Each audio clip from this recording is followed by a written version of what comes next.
First of all, I said he built an impressive list of achievements over the course of his career, and he also continues to be a leader in his community as well as in the companies he is involved in. Said currently he serves as chairman, but it took from 2004 to 2011 he was a CEO and president of American Electric Power. American Electric Power is an Ohio-based electricity utility company, and right now it serves 5 million people in 11 states. It's one of the largest in the United States. It's specialized in a couple of fields. It's specialized in regulated utilities, operations, transmissions, power generation, and river operations. And for you guys here in the maritime industry, I think you will like to hear that American Electric Power has about 3,000 hopper barges out there. It's one of the largest also in the United States. I said it ranks among the nation's largest generators of electricity, and they cover about 38,000 megawatts of generating capacity. That's a large amount of capacity. They also have the largest electricity transmission system. That's roughly 39,000 miles, as well as they have 765 kilovolt ultra-high transmissions, and that line alone is larger than all the other combined. So it's very high power, large transmission lines. As said, prior to being the chairman, president, and CEO of American Electric Power, Mr. Morris was involved in Northeast Utility Services, where he led the company through a $1.3 billion nuclear plant sale, as well as a merger, roughly $700 million merger with another energy company. He was formerly the president and CEO of Consumer Energy, as well as the president of Colorado Interstate Gas Company.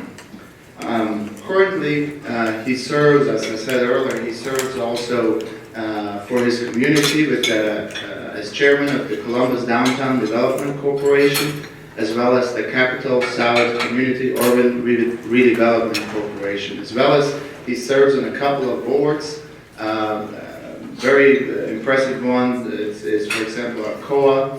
That's the third largest aluminum producer in the world, as well as Limited Brands. If I say Limited Brands, I don't know if everyone knows. I looked it up yesterday, and but you probably know another name that's more familiar, and one of the subsidiaries of Limited Brands is Victoria's Secret.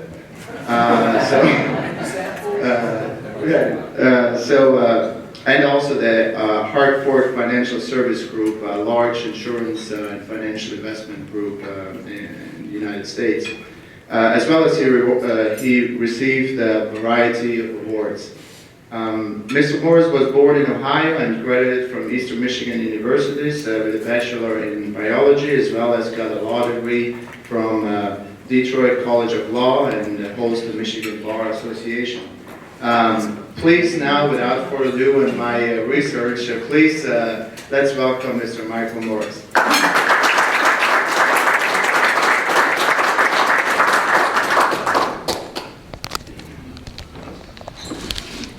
Thank you very much, Dominic. It's a pleasure to be here with you this morning. This is an interesting time in our industry, and I guess it's probably always been that way. You can tell from some of the background that Dominic shared with you that I've been in this business for an extended period of time. The first 10, 12 years of my career in the interstate natural gas pipeline business, followed by about 30 years in the electric utility business. And I've had the opportunity to manage some of the largest utilities in the country, and it's been a labor of love for me, and it's an interesting industry to be in. We always believe that the generation of electricity is the foundation of life, quite honestly, in a country like America or other countries around the world. And it's such an essential part of the undertaking. Its history and its beginning are quite interesting and intriguing. I'll talk just a few moments about that. Some of you may be very familiar with this, and if you are, I apologize. For those of you who aren't, this might be interesting. Thomas Edison, as you know, is the namesake for many companies across the country, and of course the namesake of the industry. But the fact of the matter is that George Westinghouse really got it up and running with alternating current, as he and Edison fought over DC and AC. And I tell you that story because it's an important part of how the interstate grid was built and how our companies originally came to be.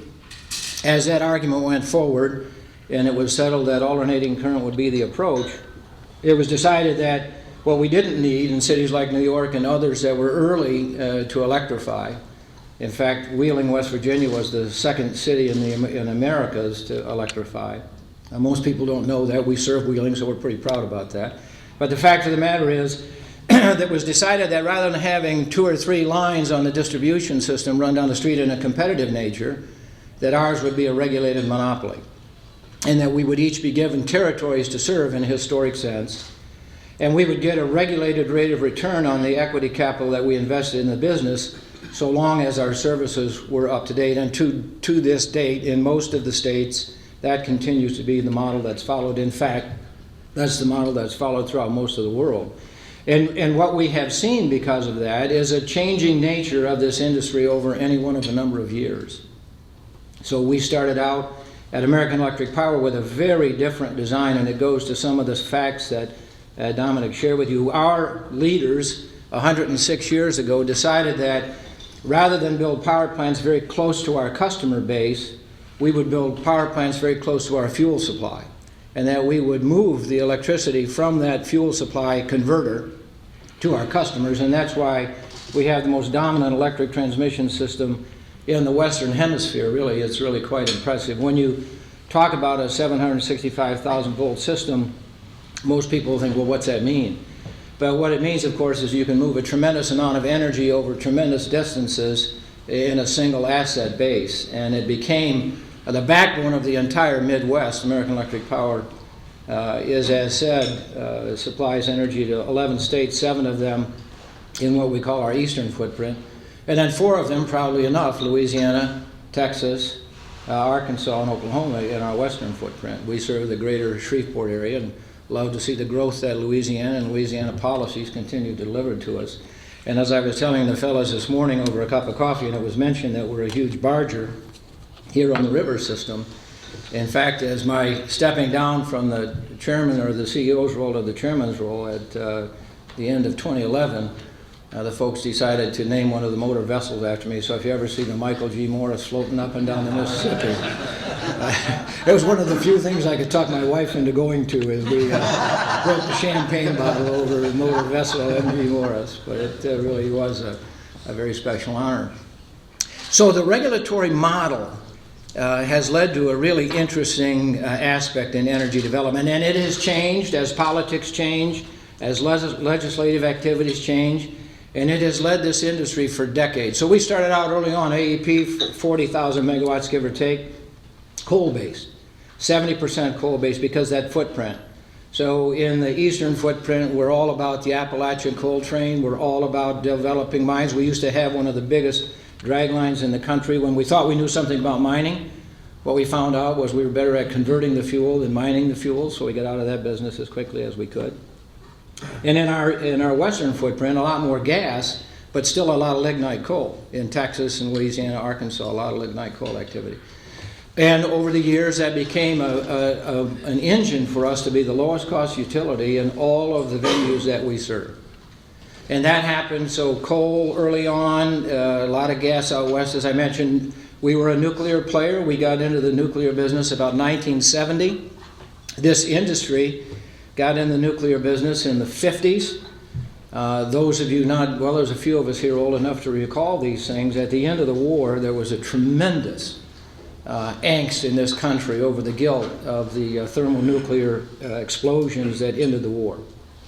And the peaceful use of the atom was something that President Eisenhower in particular was very, very seriously interested in, and electric production became the mainstay of how we would do that. Nuclear power has served this country well, has served the world well, but it currently is under duress and stress from all corners, and we'll talk about that as we go forward.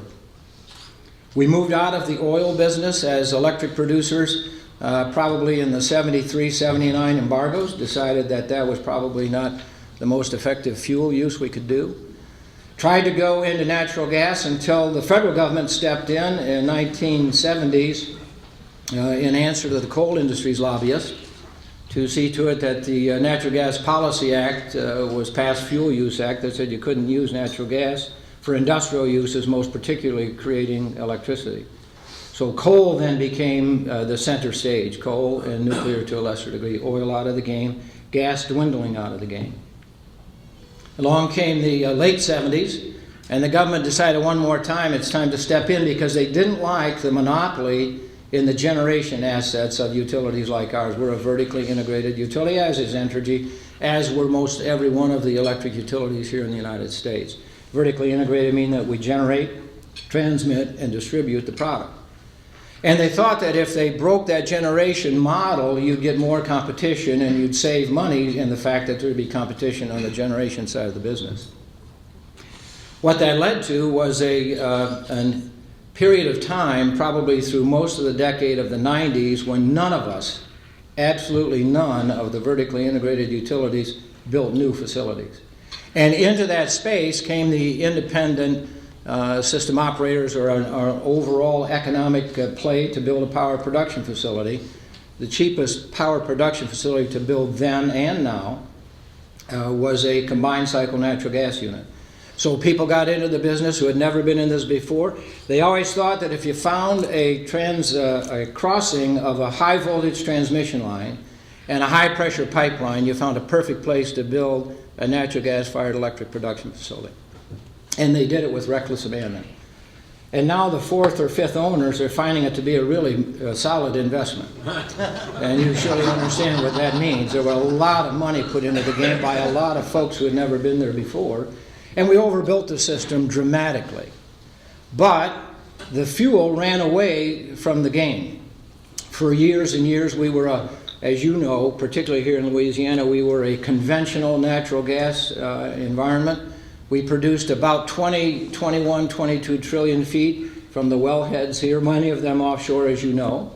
And we would import about 2 or 3 trillion feet from Canada, as the National Energy Board in Canada would allow for exports once they determined what the Canadian needs were. That led to an overall dwindling of gas supply as we got down. The wellheads were doing 17 and 18 trillion. The Canadians were not willing to export more, and prices rose as you'd expect them to do. So all these plants that were built in the theory that they would compete quite handsomely against coal stations found out that they were not running. And when you have a merchant power plant, meaning that it's not rate-based, it's not regulatorily covered as to the capital investment, if it doesn't run, it's like having a hotel without any people living in it, or a warehouse with nothing stored in it. The debt service really causes you to ultimately go out of business. We and many others were fortunate enough in the late 90s, early 2000s to buy a lot of these plants for 10 and 20 cents on a dollar.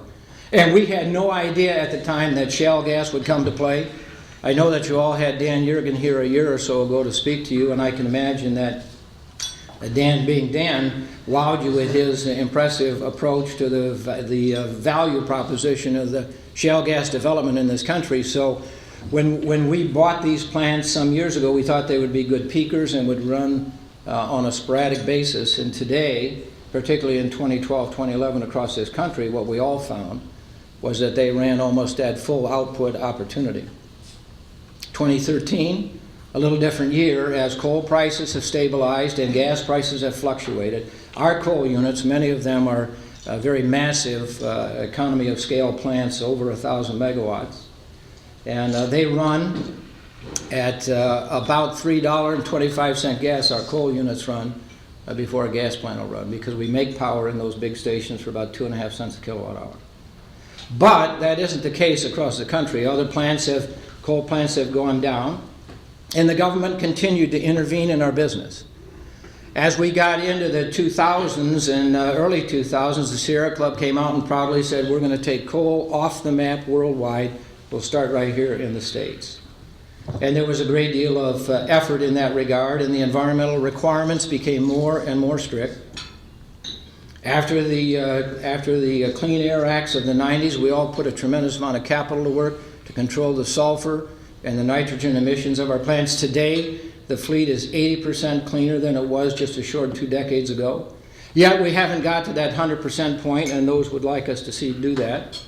This administration in particular has taken a very, very aggressive approach toward that end. And I don't know how familiar you are with all of the rules that come out of the EPA, but I can assure you that they have made this a very, very costly proposition. And in that battle, there has been a growth on the renewable side of the equation. And you see that here in a state like Louisiana, where you do, of course, have some opportunity for sun, some opportunity for wind. But what we have found over time, of course, is those intermittent sources are intermittent. And so we always tell the story of the great heat storm of about 2003 out in California, with almost 4,000 megawatts of installed renewable capacity and about 5 megawatts of wind being available at the time that it was needed.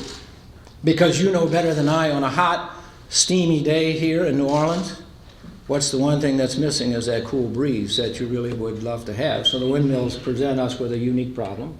We as an industry, we as a company continue to work on that.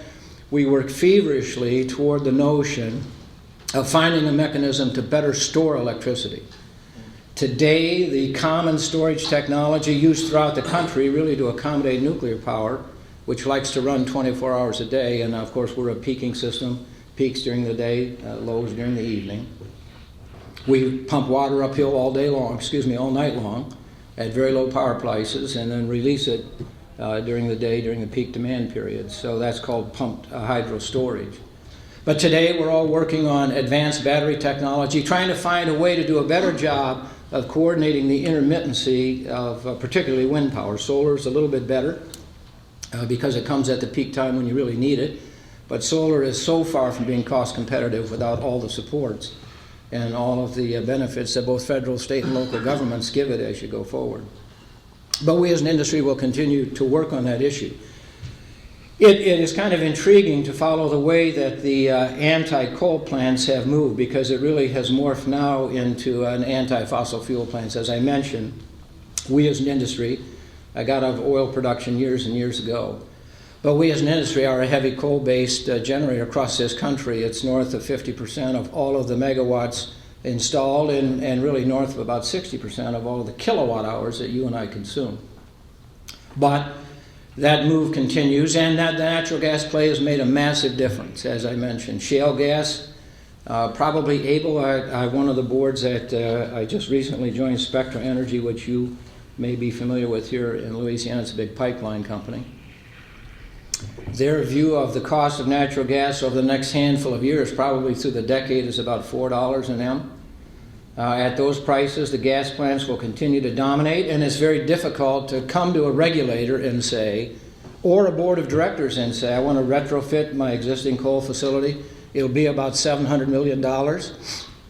Or I could just build a new gas plant, and that would be about $350 million, give or take, depending on the size of the plant you want to build. And you can see how difficult those decisions go. Yet we continue to find pressure, as I mentioned, on the nuclear side, not only here in this country, but around the world. Our fleet, for the most part, was built in the 70s and 80s, some in the late 60s. We have all gone in for what are called license life extensions, another 20 years of operating license granted by the Nuclear Regulatory Commission. There clearly should be no concern over the operating stations in the United States. We have 104 of them. They all run well. Their capacity factors over the last decade are in the high 90s. Very cost effective, the old plants. New nuclear stations are extremely expensive. And without an enabling state legislative backing so that you get an appropriate regulatory decision, it is impossible to make a decision to build a new nuclear station in the United States. And I take you back to your board, you go in and say, well, folks, I want to build a new 1,000 megawatt nuclear station. It's going to cost about $14 billion. And I don't know whether I will or won't get it put into the base rates of the company going forward. You can imagine as a board member that's a very difficult decision to make. It wouldn't be long before some aggressive investor came in and decided you probably ought not be running the company. And in fact, your board members probably ought not sit on the board. We've sure seen enough of that later, and I'll talk about that for just a few short minutes. So the fact of the matter is, there's about 7 states that have passed legislation that allow for that kind of activity, and you're seeing nuclear have a renaissance in the southeast quadrant of this country, and in the southeast quadrant only. 2 stations are being built in Georgia by Southern Company. Southern Company has a market cap of about $40 billion. They're building 2 units at their Vogel station, 2 units there now. They're building 2 more. They're going to cost about $18 billion for the 2. And I think it's going to be a good project for Southern Company. They're big enough to take that on. The other 2 units are in South Carolina, built by a company with a market cap of about $5 billion. And those 2 units also are in the $15 billion range. And that tells you that that's a risky proposition. And without the support of the South Carolina Commission saying, we want you to build those stations, there just would be no economics that would allow that plant to go forward. People always say to me, well, Mike, isn't there a great deal of support out of this administration with the federal loan guarantees out of the DOE to support the capital required to build a new nuclear station? The answer is, on its face, yes. In fact, no. The 2 people who have applied for loan guarantees, Southern Company finally walked away because the requirements placed on them by the DOE would be requirements that none of you would ever sign with a bank. And because of that, people simply walked away from those loans. And the folks in South Carolina said, it'd be nice if we could get it, we don't need it. So an interesting plan, just hasn't come to fruition. The other issue that haunts nuclear power in this country is the remnants of an executive order of President Carter after the Iranian crisis, concerned about transportation of used fuel for reprocessing by the federal government, decided that we couldn't reprocess the nuclear fuel that we had in our stations, that we would keep it on site and store it there. Well, in the 70s, that sounded like a tremendous idea, and they figured by, maybe another half decade, maybe a decade, the federal government would figure out an answer. So sometime in the late 70s, we entered into contracts, all of us who have nuclear stations, with the federal government to take all of our high-level rad waste and store it at a single site location. You might have heard about Yucca Mountain, Nevada. You also probably heard about Senator Harry Reid, and those 2 are diametrically opposed to each other. So we have no place to store the fuel, the used fuel. We keep storing it on site. We've gone from wet storage to dry storage. We continue to fail in the ultimate critical issue of what do you do with the used fuel because you won't allow us to recycle it. Natural gas, as I mentioned before, has pretty much put new coal stations on the shelf, has pretty much put retroactive or retrofits of existing units with environmental controls on the shelf, and has clearly put nuclear power on the shelf. You can build a 1,000 megawatt natural gas plant for about $3.5 billion. You can build a 1,000 megawatt clean coal plant without carbon capture and storage for about $6 billion, maybe $7 billion, and you heard the numbers to build a 1,000 megawatt nuclear station. So the fact of the matter is gas is the answer. Our industry, I sat on the board of the coal producers and coal transporters and coal users, and we used to argue, the coal guys would argue, Mike, I don't think they've got 100 years of supply. I think they've only got 95. And I would say, fellas, let's get over it. Natural gas is going to be a dominant player in the near term. And then I would be asked by the environmentalists, have we finally shut coal down? What are they going to do with all the shuttered coal mines? And I said, the coal mines aren't going to shut down. They're going to continue mining, and they're going to export coal to the world. Because look what's happening worldwide. Post-Fukushima, which was an unfortunate incident without question, has caused nuclear power to shut down in Japan, has caused nuclear power to shut down in Germany, has put a great deal of pressure on nuclear power throughout the world, except in India and China and some of the Middle Eastern countries that are going forward and building new nuclear stations under totally different economic cycles and economic needs. But coal exports in 2013 were up. And if you had an opportunity to look at Peabody's annual report, they forecast that coal exports will continue to expand, and their peak years of production are still in front of them. So coal won't be off the board in the world because India is building coal plants. Germany now, Japan yesterday, about a week ago, came out and said we're going to either have to bring the nuclear units back. They brought 2 back, not owned by Tokyo Electric Power, but owned by Kansai. So they're talking about building coal plants. And that brings us then to natural gas worldwide, and something that's critically important to you here in Louisiana is that will Congressman, maybe Senator Markey from Massachusetts, along with the Dow Chemical Company and a handful of others, be effective in seeing to it that we don't export the incredible volume of shale gas that we have here. As I mentioned before, the Spectra forecast is about $4 to $5 a million BTUs for natural gas, and I think maybe the most impressive statistic that we looked at a few weeks ago was about 30 trillion feet to 32 trillion feet of U.S. production. If our market demand, even on the electric side, goes up 4 or 5 trillion feet, we'll be at maybe 25, 26 trillion feet of demand in the United States with a wellhead production capacity of maybe 30 trillion or more. It has to go to the world market. World price for natural gas in Japan is $15 an M.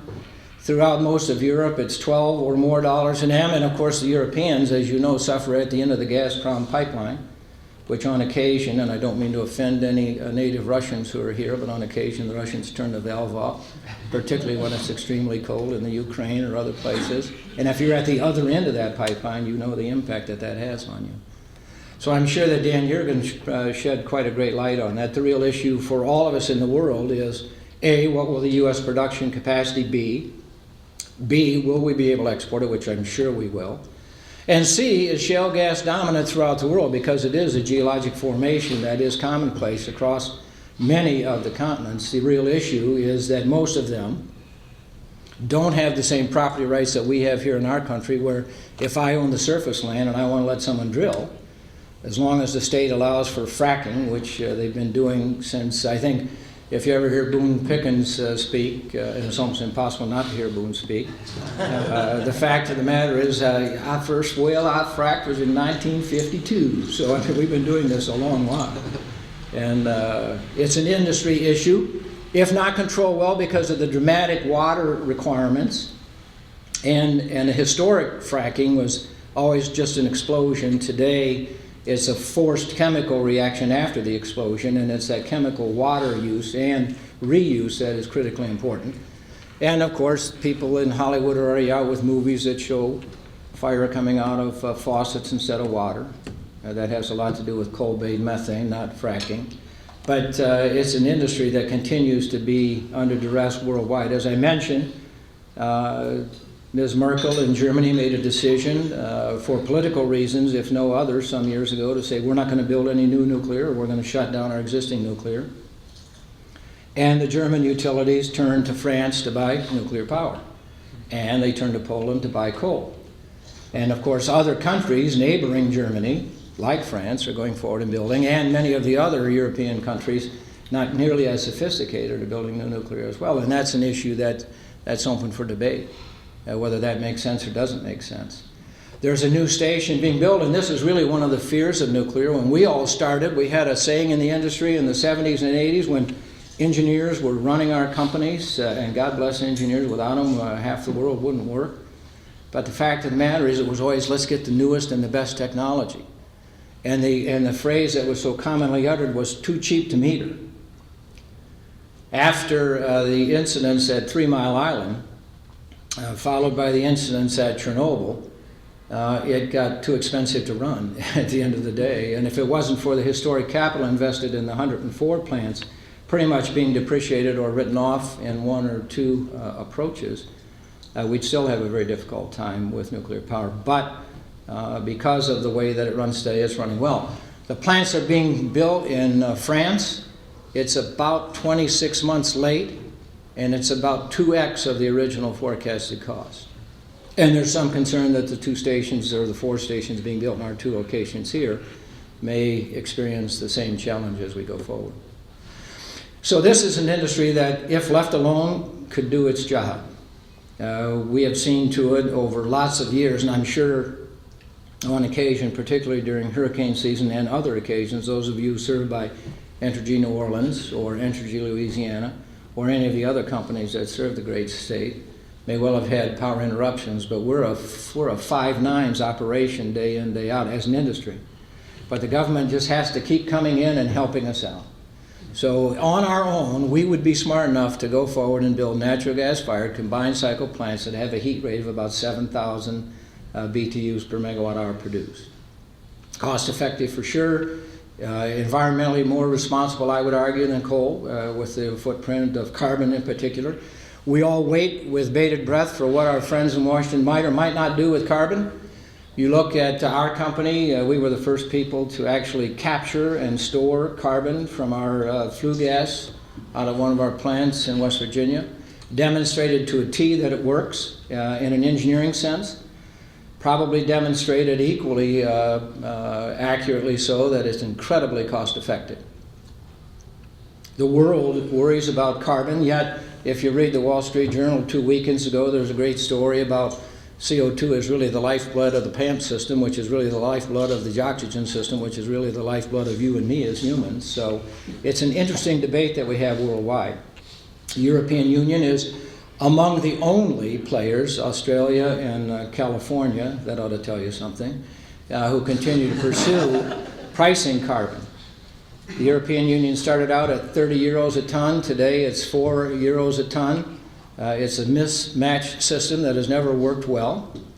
When we were testifying in front of then Chairman Markey of the Committee on the House, he asked about, well, don't you think, Mike, that the system in Europe was wrong, and why would we want to do it here? And I said, well, Congressman, wouldn't it be great if we learned the mistakes they made and then not repeat them? That didn't do me any good. The question just got harder, as you can well imagine, as we went forward. But now, with the deficit looming the way that it is, and no ability in Washington to address the real issues in front of them, a handful of senators, fortunately only on one side of the aisle, and fortunately not including all Democrats, particularly coal-based Democrats, are arguing that we ought to tax carbon. What a great way to raise revenue. And I think this is only Congress could do this. Their theory is that they'll tax carbon. And of course that's going to raise the price of electricity for everybody. And those of us who are not sitting in this room, I would imagine, but maybe walking around here in New Orleans, the least of us in an economic sense can surely least afford the impact of ever-rising costs. So they determined that we'll collect all the money and then we'll give it all back. And I always say to people in Washington, have you ever gotten anything back other than your overtaxed payment that you made and let them borrow for free for the year? I mean, they aren't good at giving things back. They're good at taking. And I made another comment that didn't get me too far with Harry Reid when I said, well, that's a really great idea, Senator. You're going to take money from Lindsay Lohan and give it back to Warren Buffett. I mean, how are you ever going to manage who you're going to take it from and give it back to? I mean, it's just a crazy system when you think about it. But left to our own device, I'm sure we could get this done. Let me talk just a few minutes about corporate America, because that's one of the other things that I was at least asked to address. The current Dodd-Frank laws and the intervention that we see from activist investors doesn't really serve corporate America well. You look at the battle going on, the Hess Company, which many of you may be familiar with here. John just had to give up the chairmanship as a volunteer notion so that the equity investors who are in the Hess stock in a big way, trying to change the profile of that company, would let his board succeed rather than take forward their own candidates. After that move, the investor said, thanks a lot, but we're still going to push our board through, and then we'll change the structure of Hess. And all you really need to do is look at the change of structure of one of America's great icons, the J.C. Penney Company, to see how outside investors can help you ruin a company rather than run it appropriately. And you see the challenge going on today with Jamie Dimon at J.P. Morgan.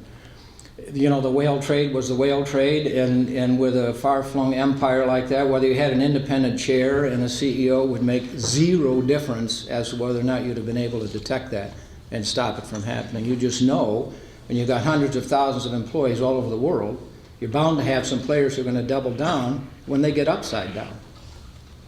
He paid an appropriate price for it, according to his board, when they passed on a bonus for this year. A guy that used to make 30, 40 million a year, had to struggle with about 6 million. You know, that's tough living. But at any rate, that's the way the structure runs. So it's interesting to watch the interventions, and they are everywhere.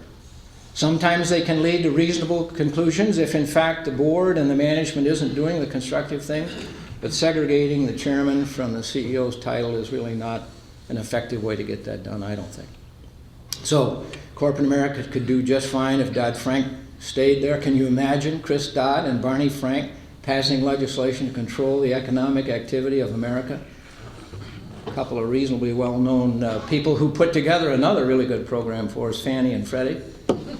But I digress. Thanks for your attention. I hope that some of these issues have touched on some of your concerns, and I look forward to whatever questions you might have.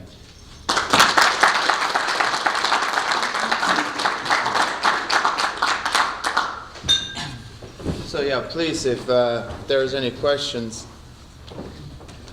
Sure. Yes, I'm curious, with all this that we've been reading about the increase in carbon monoxide, et cetera.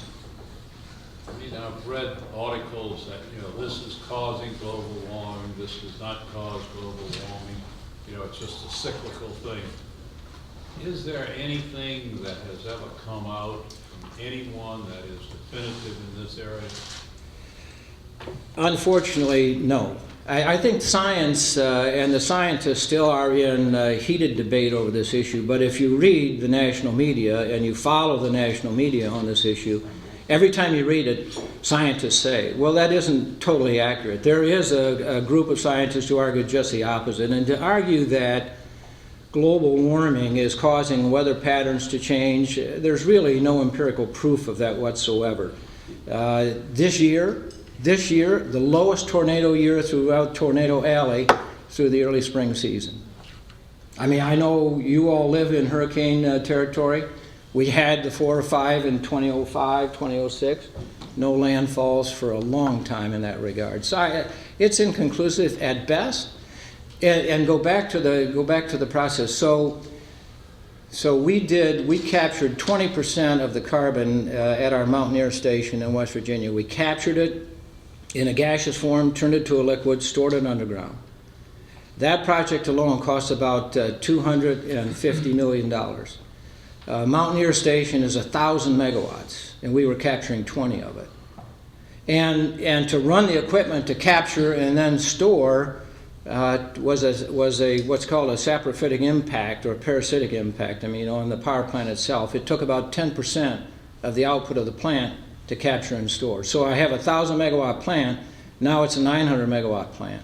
So the illogicalness of that really strikes you. And I mean, look, you heard the background, a biology degree, bachelor's and master's, started out on the environmental side. Who wouldn't want cleaner air? And we have cleaner air. But it's that last modicum that they continue to try to strive for that just simply doesn't wash today.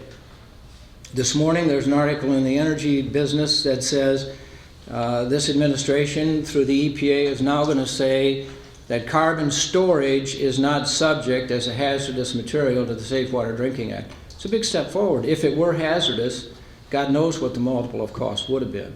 But you continue to see this, let's march forward and do this without enough facts to really say this is logical. So what do we do as an industry? We do exactly as you'd expect us to do. We stay away from the heavy carbons. I mean, we all believe in renewables. We've got renewables everywhere. People always tell me, Mike, if you're worried about the intermittency, why don't you just build a couple of gas plants near your wind field? And I say, why don't we skip the wind field and just build a couple of natural gas plants and save some money? As you look on the horizon for fuel supply, is there anything really out there that you think holds promise beyond nuclear, gas, coal? Well, so what we can't do is sit back as an industry. I had the benefit years ago of hiring a young woman to be our senior officer of human resources. She came from the telephone industry. And she was sharing with us one day as she was maturing through jobs at this telephone company. She finally got into one of those meetings, management meetings, where the CEO and others were there making a presentation. And some young person in the back put their hand up and said, Mr. Brown, Mr. X, whatever, what do you think about this notion we keep hearing about handheld technology? And his answer, oh yeah, we'll all be like Maxwell Smart, walking around and talking into our shoe, or Dick Tracy talking into our watch. So we all know where that went. Yes. So when people ask me about what's out there, I say distributed generation. There'll be a day when the technology will become energy efficient enough, because today it isn't. The scale, the magnitude of the scale benefit in power production is still dominant. But there will be a day when those plants become efficient enough that you may have a small gas-fired power plant in your basement sitting right next to your furnace, and you'll be either off the grid if you really get a lot of nerve, or you'll be on the grid just in case. And Louisiana is a perfect example of the debate that goes on for that. So if you put solar rooftop, and it reduces your consumption by about 12%, pick a number, 10%, 15%, and because you aren't using as much off the grid, sometimes during the day when you're at work and you've got your air conditioners turned down, you're selling power back to the grid. Real issue is what does Entergy pay you for that power? If they pay you dollar for dollar, then you really aren't paying for the entire energy delivery system, because our rates are bundled collectively, so you pay for transmission, generation, and distribution all at once. So there's, as you know, in Entergy, in Louisiana, there's a huge debate over that. But distributed generation has some potential. Clearly, we did build a coal plant. Some would say, well, that made a lot of sense. In fact, at the time, Governor Huckabee begged us to build a plant in Arkansas. It serves Arkansas, Louisiana, and Texas. And it took us about 12 months of legal haranguing to get the plant built. But it's a ultra supercritical coal plant, meaning higher temperatures and higher pressures than any other coal plant in the entire world, Western Hemisphere for sure. Its heat rate is about 8,000, 8,500 BTUs. Most coal plants are like 10. And as I mentioned, gas plants are 7. Gas plants are going to 6, maybe to 5,000 BTUs for a megawatt hour of energy. So combined cycle technologies continue to get better and better. And there's a real move afoot for small, or what are called modular nuclear, 250 megawatts. If you need a 1,000 megawatt station, build unit 1 in 2015, build unit 2 in 2019, instead of the big 14 billion hit all at once. Economically just not there yet, because the economy of scales kills them, but we'll see. We'll see. And just a follow on, I can't let the statement stand that, of course, we understand avoided cost. My question to you then would be, what does the industry owe the homeowner that's put $25,000, $30,000 on their roof, and now suddenly they're not getting paid for their avoided costs? Yeah, so the fact of the matter is that's a debate that goes on, and it is unsolvable today. But as you know, most typically, if you're, and I hope I'm not offending anyone, but the installer will spend the $25,000. And they'll give you a mortgage adder or a lease play over the time, and so it should really, net, you should be all right. But if you plunk the money down yourself, you're just out of luck going forward. But that debate will rage for a while. It really will rage for a while. But so the point, Entergy's point, and of course since I'm a kindred soul of theirs, their point would be, if you're not paying for the energy delivery system, she is, and how's that fair? Because she didn't put rooftop solar on her facility. But the market will sort itself out, and we'll find an answer for that as we go. And I don't mind. I don't mind the question at all. I really don't. Please.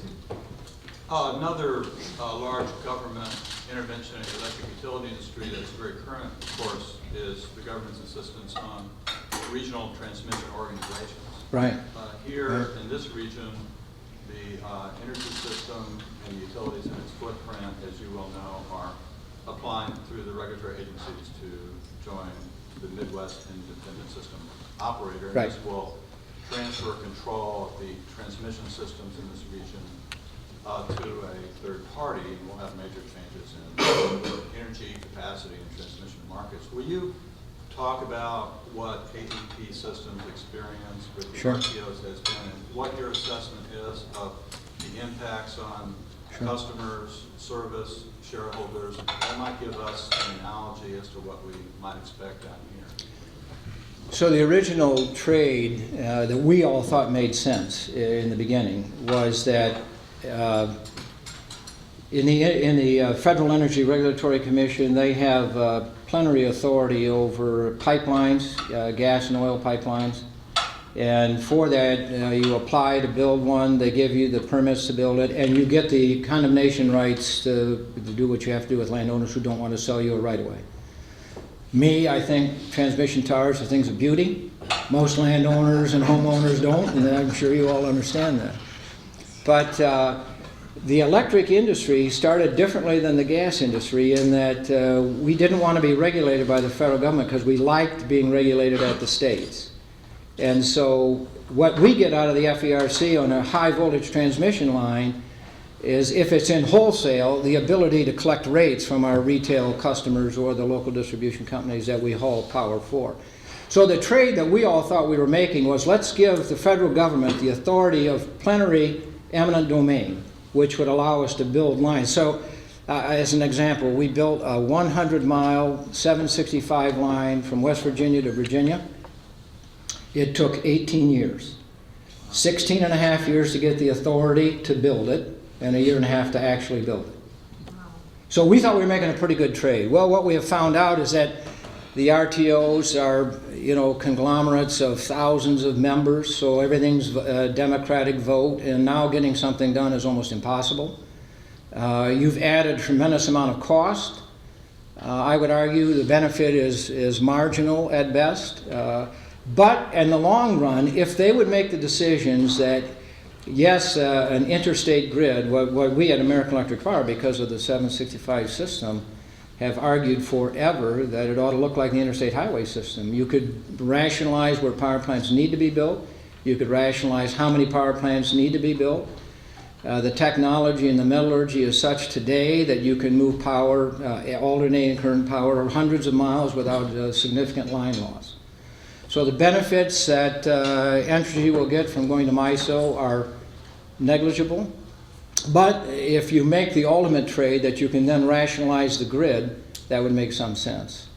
In New England, we created, when I was at Northeast Utilities, we created ISO New England. My arguments back then used to be, we've added $60 million of cost and not one additional megawatt hour of electricity. I often wondered of the value, but what they did in New England was they did in fact make for regional authority approving lines, and the socialization across all of the megawatt hours, kilowatt hours that flow through the system. And so you can add new transmission for mils per kilowatt hour and not build power plants for cents per kilowatt hour, and that's really logical. So the trade we think we might someday get would be worth it, but the interim period, open question. And of course, as you know, Entergy is trying to sell their system to ITC, which a lot of states aren't much in favor of. Probably not a bad idea. Entergy was at the time looking to raise capital to manage part of the additions needed to make to their nuclear fleet. Okay. You touched earlier on the regulated monopoly concept of Yeah. having multiple transmission lines for power, the Edison companies years ago. In Louisiana, specifically, Louisiana mostly, we don't have competing utilities offering services for electricity. Say, as Houston does, probably the major cities does. Right. Logistically, how does that work if you have utilities coming to compete for delivering power to you? You only have one line, or you have how it works out. So mostly, first off, you need the state to decide that they're going to deregulate the model in their state. Texas made that decision back under Governor Bush, obviously Walker Bush. Louisiana hasn't made that decision, and so Entergy continues, as do we at what we call Southwestern Electric Power Company in the Shreveport area, still vertically integrated monopoly control. The way that it works in jurisdictions where you're allowed to do that is the only rate that competes is the G rate. So in Ohio, they're just moving to this model. We think it's ill-advised, but they're moving to the model, and obviously we'll adapt to it and go from there. So if you look at, in Ohio, our delivered rate is, let's call it 10 cents a kilowatt hour. It's probably more like 8, but for purpose of explaining this, the G rate would be about 5. The distribution rate would be about 4, and the transmission rate would be a penny. So I'll continue to deliver in Ohio to my customers because no one's going to be able to wire to your house and you have 2 strands going to your house or 2 underground connections to your house. You'll pay me the nickel for delivery, and if an energy company can sell you power less than 5 cents a kilowatt hour, you'll buy from them instead of me. And so you'll get the benefit of the G competition, but not the D and the T. Is that making sense at all? So, Now, believe me, so we are West Texas Utilities and Central Power and Light in Texas, and all we do is deliver energy. But I just want to make sure, and this has gotten better over time, but the regulated part of Texas, energy costs are about 7 cents a kilowatt hour. Houston pays about 16 cents a kilowatt hour. So deregulation is an interesting model, obviously not one I'm a big fan of because of the way it turned out for customers in the end game. But in some jurisdictions, in fact in Ohio, when we went to this deregulated model for generation, one of our competitors, First Energy, came out and said, we will sell you G at 10% less than AEP's rate no matter what it is. Now, that's an interesting model. And of course, what we're trying to do in that competitive world, and this is going to be to the benefit of our customers, is we'll keep pushing the price of our generation down so First Energy bleeds to death at a 10% deduction. And our customers get the benefit of that. Until they go out of business. That's right. That's exactly right. Yes, sure. How would you describe the difference from when you entered the utilities industry to a young professional today that's going into it?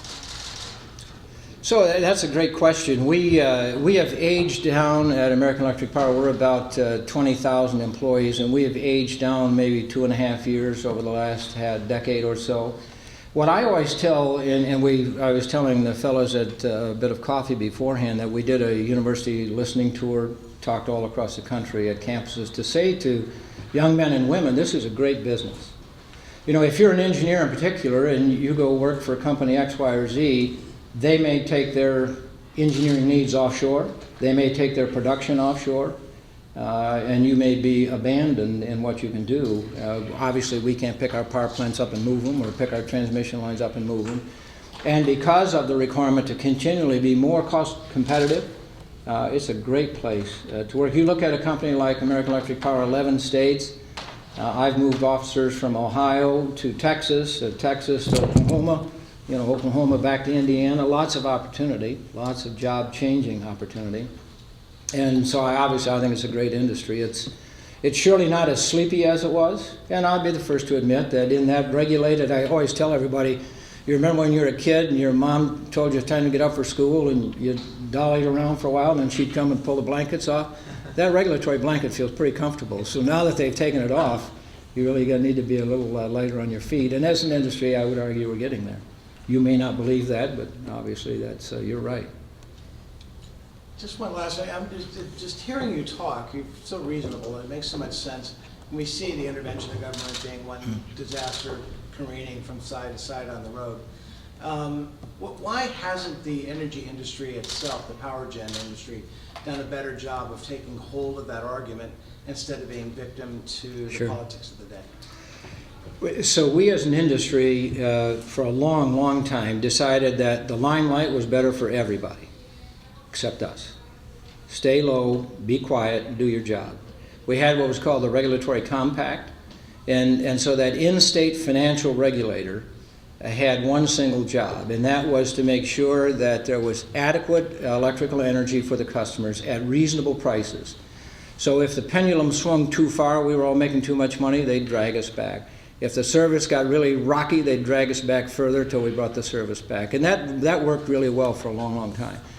And then, as I mentioned, the federal government decided that, hey, what's the deal with just these power companies being in the generation business? Let's open it up to anyone who wants to build a power plant. And they did with reckless abandon. And as I mentioned, we stepped back from it. And by the time we re-entered the argument, it was already over with.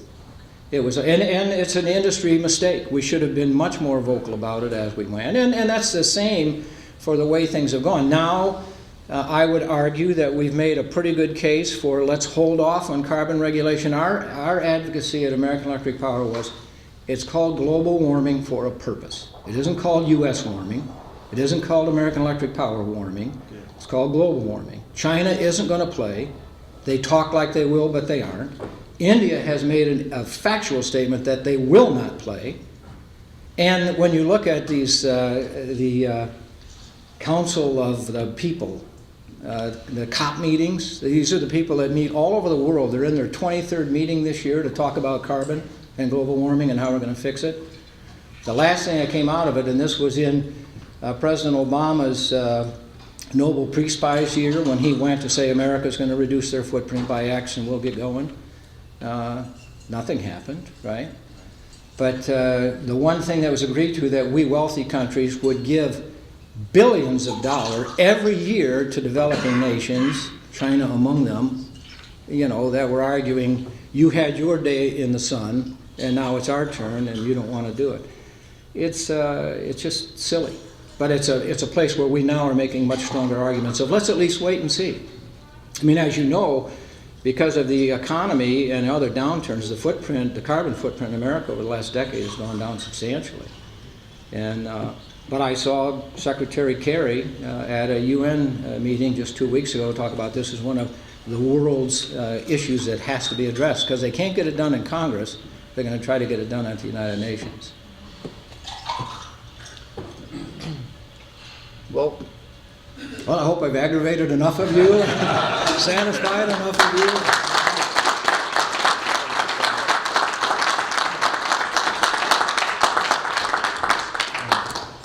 Thank you so much for this very great talk, and also the great question and answer session. Said this meeting is officially adjourned. Just before we leave, I would like to let you know that again this is our speaker series, and thank you all for coming. We have a next speaker series where we will have the CEO of Pool Corp. It's that is in 80 countries. That companies in 80 countries. It's the largest producers of pools in the world. And then later we will have the CEO of the Americas from ConocoPhillips, who will also be here talking about oil and gas and what's going on in their world. So please be with us, and thank you again for coming. Thank you.